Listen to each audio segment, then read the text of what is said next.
Like, for some reason, the composition that Onic are going for here, it doesn't compute in my brain. I don't know how it works. It doesn't feel like it synergizes as well as what Bren is going for here in the second game.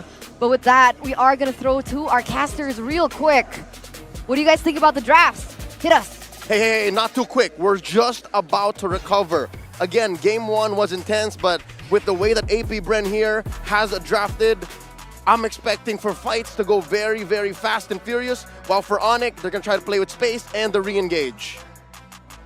That's where you talk, bro. Oh, dude, I'm sorry. I completely forgot. I was just still mind blown by that item swap. But even the endless battle bought by Super Marco, my goodness. Oh, but he yeah, did that too? Yeah. No, he didn't do it mid-fight, but endless battle to bypass it with the nature. Switched it up. True Absolute damage. genius from the true damage.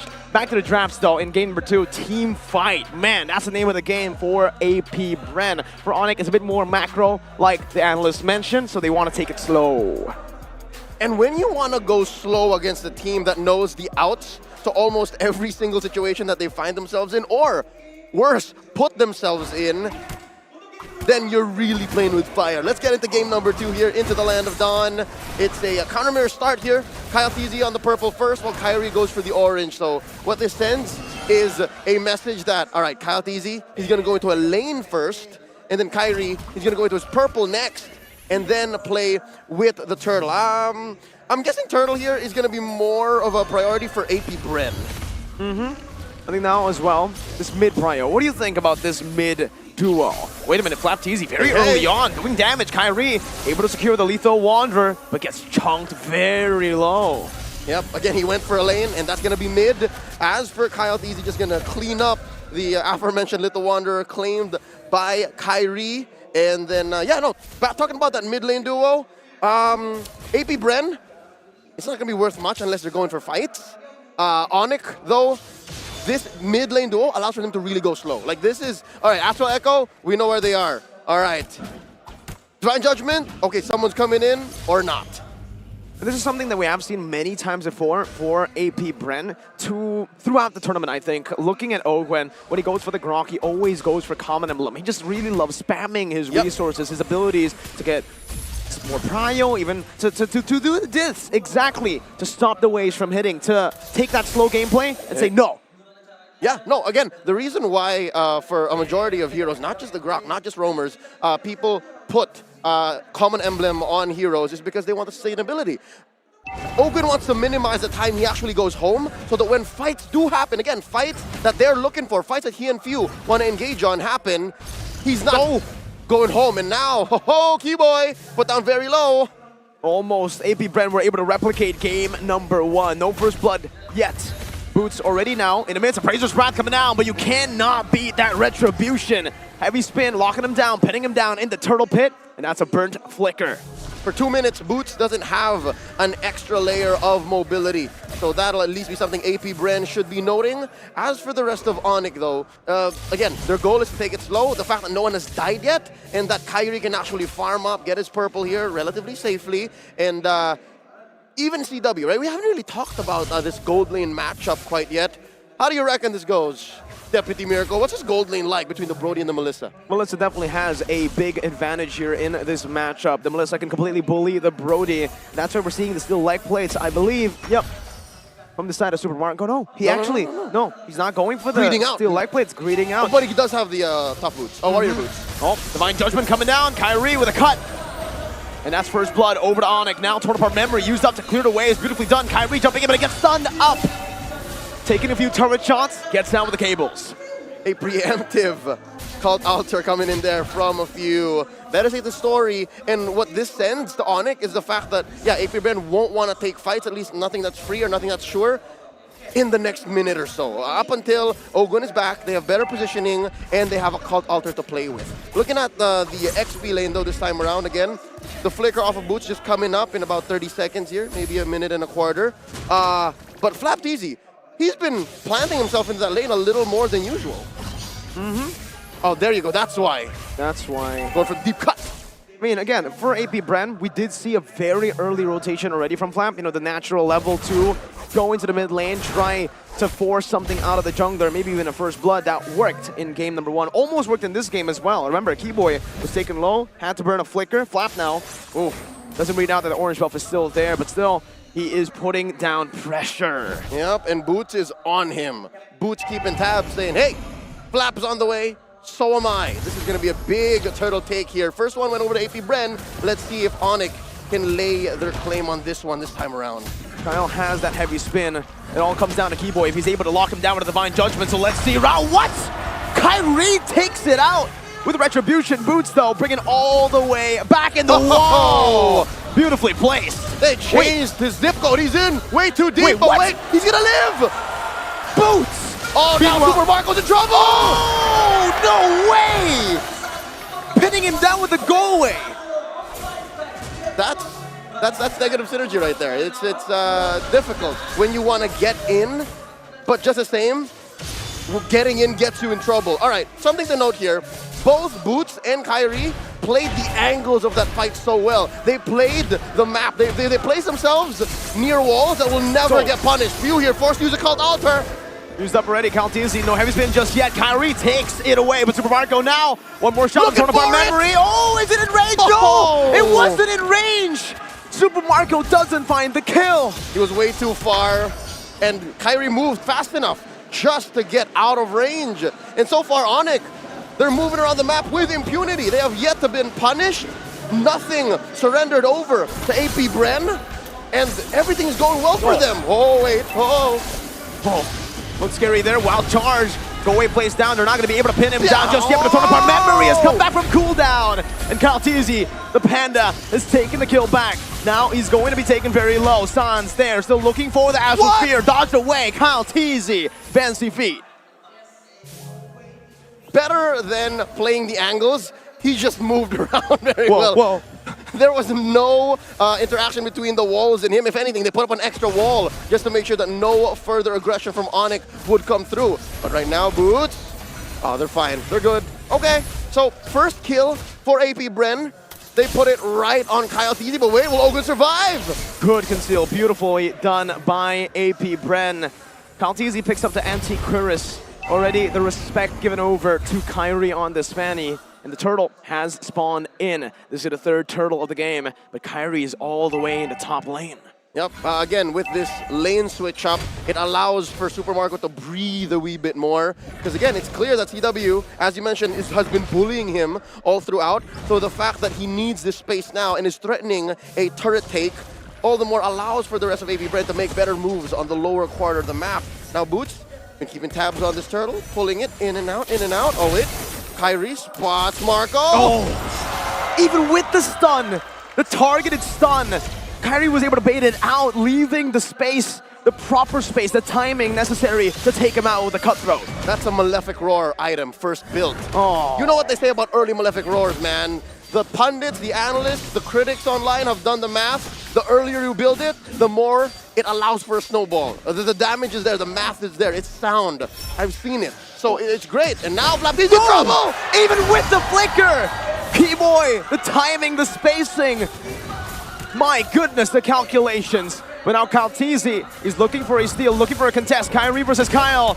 The battle of the K, the junglers, heavy spin coming down. What? It's Keyboy who gets it now. It's going to be Caltisi engaged on. 3v5, wild charge. On to 3, but Kyrie jumps in the back. The call altar has been dealt with. Caltisi hits the wall. CW wreaking havoc in the back is few. Now is running away. Good stampede, bring them back. But the wall doesn't get the right angle, and Kyrie is able to escape. Kyle Teasy was cornered like a wild animal tamed into submission. Muddles was placed perfectly there. He was hitting every angle. He was taken down. Kyle Teasy even before Kyle went down. Oh man, I've never seen this, but I have thought about it. You know, 1-1, doesn't need the boots. Apparently, for CW in this game, he has enough peel, so he doesn't even need the boots. Corrosion, DHS, and that's why you're seeing the immense Golden Staff in 8. Oh, that is disgusting on a Melissa. And again, you have Quantum Charge. It's free, it's fair for you to think this way and enter engagement with this mindset. This works for CW so far, 1-5. Now, Kyrie and CW plus D-Boy! Even with the call alter, the go away is going to pin him down just enough. Knockout strike coming down, but Kyrie cuts him up. Now taking a few too many turret shots. A good shutdown by Few, but the turret will still fall. Meanwhile, Super Marco and Ogwen, they don't stay quiet. They go to the bottom lane. The damage output of Onic has hit a critical mass. Now Boots versus Ogwen and Marco. Here comes Sans to the rescue as well. Turret falls, and they knock him up. Let's see. He does have a torn apart memory. Oh, all right, they're gonna back off. Good power of nature as well from Ogwen. Both teams trading equally in that department, but honestly, with the kill on Kyrie, you can say it's definitely worth it for AP Bren. Yep, it's a shutdown. So far, Kyrie has been sitting at 3-0. So from there's a little bit of a gold rubber band effect. Economy is gonna be a little better for AP Bren. Shrink that 3K gold lead down to about 2,000. A manageable space. Now approaching the 10-minute mark, 2-7. Onic have a better go at this Lord, but it's not as free, all right? Super Marco picks up his Blade of Despair. Okay, but something to note, he's down 1,000 away from CW. So still, firepower-wise, you have to respect Onic. And I'm looking at CW now. He's built a Legion Sword. I think he's building it towards a Haas Claws, but he is prioritizing the boots first. We'll see what he goes for later on in the game. Kyrie again with the 1v1 against Flap. Flap, let's talk about him. In game number one, Let's. he was an absolute nuisance. He was the main reason, I would say, that kind of forced Onic into these positions where they hesitated. Always in the side lanes, always just clearing out waves, and he's doing it again now with the help of Super Marco. Onic, they decide to ignore it and go for the Lord, and it's not going to be contested. They'll just look for a trade on the other side of the map. Okay, so that's the call here. AP Bren says, yeah, there's no use fighting for the Lord this time around. Give it to Onic, we'll find something else, and Onic happy to take the Lord. Minion waves enhanced. It's going to be marching up through top, and that's something that AP Bren have to deal with. Now, Astral Echoes thrown out just to keep AP Bren at bay. Wait, Kyrie's here. Did he spot him? Beautiful stun reaction time. Turn apart memory. Boom! All the way fade away. Kyrie's still able to dodge away from it though. Flicker was burnt out from view. That was value. Yep, and he has a pair of pants to thank to save his life. He just built a pair of steel leg plates. Well, one steel leg plate, but you know, it's a pair of pants. Going back here so far, Lord up top, as you can see in the Lord cam, and all the other waves, yeah, no, cross the river, all across. Now, Onic looking to take down huge objectives. Tier 2 instantly punished down. Remember, that wasn't just a flicker burn, it was a cult altar as well. 2 massive resources for few. The 2 resources, that was the game changer for Bren in game 1. Now, Lord's here knocking on AP Bren's door. Watch out, Cult Altar is online. Flap easy clearing in mid. Model placement into that top side. They're looking to take it down, but it's still going to be defended. Good models again placed down. Caltizi, brought back for the Divine Judgment. Let's see if it's going to be enough. The wall charge goes to the back. Only knocks up 2. Doesn't hit connect on the wall. CW free hitting in the back. Heavy spin, picking him down. Kyrie waiting for the right moment right now to look for a cut through. Kyle who falls to the cables. Flap, flicker forward. Now 1v4. Kyrie picks a double. And it's 3 for none. AP Bren are reeling as Onic, specifically Kyrie, tears him a new one. 5-1-3 here. It's as if the shutdown never happened. And if I know what's going on, if I've ever seen Onic this way, they smell blood in the water. They want to finish. T-Boy waiting on that timer boost! Stuns him up, and now the base is wide open. No mini waves caught yet though. Ogwen looking for an opening. Sans and CW with a dash forward takes him out. You stampede, CW not brought far enough. Onic, move, rotate back. Woo! This is best case scenario for Onic. It was close, it looked dangerous. The punish could have come in, but the fact that Marco wasn't there, Few didn't make the call and said, you know, I'm gonna flicker, pull him in, and then y'all do the rest. The fact that didn't happen allows for Onic to reset, regroup, and maintain their massive lead. 6,000 gold ahead, 2-13. Folks, I'm sure a lot of you remember games that you played in ranked that look like this. Imagine how you would respond. Imagine what you would do if you were one of AP Bren's members right now. Exactly. You wouldn't know what to do because AP Bren, despite having played game 1 out of their minds, this is a situation they've never seen themselves in before. See? Oh, wow, Flap crossed the river too deep. We just spoke about this nuisance always on the side lanes, pushing, and usually it's AP Bren in game number 1 who has backup. That's why Flap can continue. My God, the accuracy on Sans. I don't know if you have the stat here for the accuracy on this, but he's been hitting a whole lot. Back to the point though. Yeah. Now it's Onic who have the backup, who wants to initiate, and when they did, they fully committed, and that just gave them a free lure. That's right, because Onic here, just sitting 14 minutes in, right? This is just about 14 minutes. This is a Luminous Lord scaled up.